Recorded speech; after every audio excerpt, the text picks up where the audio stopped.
আমি তো ভাই সিঙ্গেল, আমার তো ইগো থাকলেই কি না থাকলেই কি, সম্পর্ক তো আর সম্পর্ক করার মতো তো আর কেউ নাই, তাই না? তো যাই হোক, একটা ভুল বোঝাবুঝি কিভাবে সৃষ্টি হয় জানেন? আচ্ছা, যেখানে মানুষ থাকবে সেখানে তো সম্পর্ক থাকবে, তাই না? আর যেখানে সম্পর্ক থাকবে সেখানে তো ভুল বোঝাবুঝিও আসবেই। এটাই তো বাস্তবতা, তাই না? কারণ আমরা কেউই কিন্তু ভাই নিখুঁত না। আমরা প্রত্যেকে নিজেই নিজের মতো করে ভাবি, অনুভব করি, আবার প্রতিক্রিয়াও কিন্তু দেই।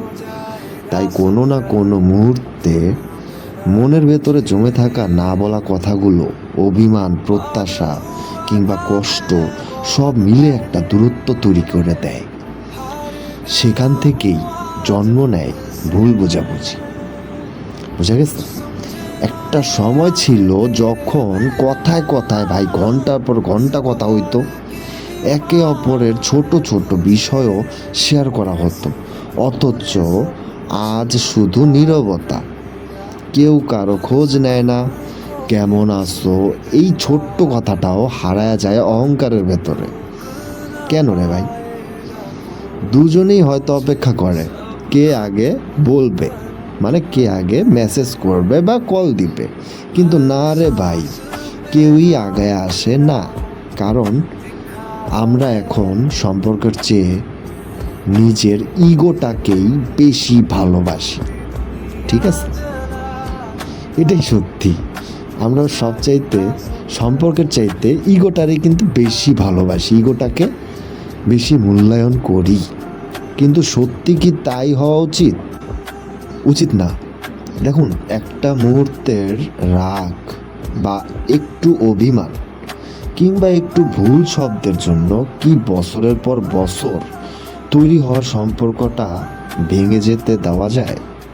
একটু ভেবে দেখুন তো, যাদের সঙ্গে আজ কথা বলা বন্ধ, তারা কি সত্যিই এমন অপরাধ করেছে যে ক্ষমা করা যায় না?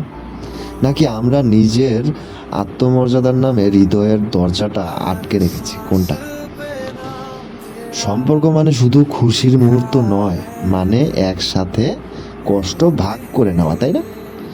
মানে একজন আরেকজনের পাশে দাঁড়ানো, মানে ভুল বুঝলেও বোঝার চেষ্টা করা, একবার না দুইবার নয়, বারবার চেষ্টা করা। কারণ যে সম্পর্ক টিকিয়ে রাখার জন্য কেউ লড়াই করে, সেটাই কিন্তু প্রকৃত সম্পর্ক। ইগো বইলা দেয় আমি কেন আগে বলবো, ইগো এই কথাটা বলে, ঠিক আছে? আর ভালোবাসা কি বলে জানেন? তুই কষ্টে আছিস, আমি থাকতে পারতেছি না। ইগো জিনিসটা না, মানে সম্পর্ক শেষ করে দেয়, ভালোবাসা সম্পর্ক টিকিয়ে রাখে। ইগো সম্পর্ক শেষ করে দেয়, আর ভালোবাসা সম্পর্ক কিন্তু টিকিয়ে রাখে। ঠিক আছে? জীবনটা ভাই খুবই ছোট, সময়ের চাকা থেমে থাকে না, ঠিক আছে? অনেক সময় আমরা যাদের দূরে ঠেলে দেই, পরে আর কিন্তু ফিরে পাই না। তখন শুধু আফসোস থাকে, ইচ্ছে করলে একটু বললেই পারতাম। তখন মনের মধ্যে এই প্রশ্নটা জাগে, ইচ্ছে করলে একটু বললেই পারতাম, একটু কাছে গেলেই হয়তো আবার সব আগের মতো হয়ে যেত। কিন্তু ততক্ষণে না হয়তো দেরি হয়ে যায়। তাই ভুল বুঝাবুঝি হলে মুখ ফিরিয়ে নেওয়া নয়, পাশে এসে বলা উচিত, চলো বসি, কথা বলি, আমরা তো একে অপরকে হারাতে চাই না, তাই না? এই কথাটা পাশে বসে বলা উচিত। বিশ্বাস করুন, একটা সত্যিকারের সম্পর্ক হাজারটা যুক্তির চেয়ে না অনেক বেশি মূল্যবান। ইগো দিয়ে জয় পাওয়া যায়, কিন্তু সেই জয় হৃদয়ের কোনো শান্তি থাকে না। আর সম্পর্ক দিয়ে পাওয়া যায় এমন এক ভরসা যা সারা জীবনের জন্য হয়ে ওঠে আশ্রয়। আপনার জন্য একটা আশ্রয় হয়ে থাকবে সারা জীবনের জন্য। তাই সম্পর্ক থাকলে ভুল বোঝাবুঝি কিন্তু হবেই, কিন্তু সেটা মিটিয়ে নেওয়ার নামই তো ভালোবাসা, তাই না? তো ইগোরে কেন আমরা প্রশ্রয় দিই? ইগো নয় ভাই, সম্পর্কটাই বেশি দামি, ঠিক আছে? সো ইগো জিনিসটা না রিলেশনের মধ্যে কেউ আইনেন না। সো যাই হোক, তো ইগো জিনিসটাকে কখনো আমরা প্রশ্রয় দিব না। যারা রিলেশনে আসতো, আমি তো ভাই সিঙ্গেল, আমার তো ইগো থাকলেই কি না থাকলেই কি, সম্পর্ক করার মতো তো আর কেউ নাই, তাই না?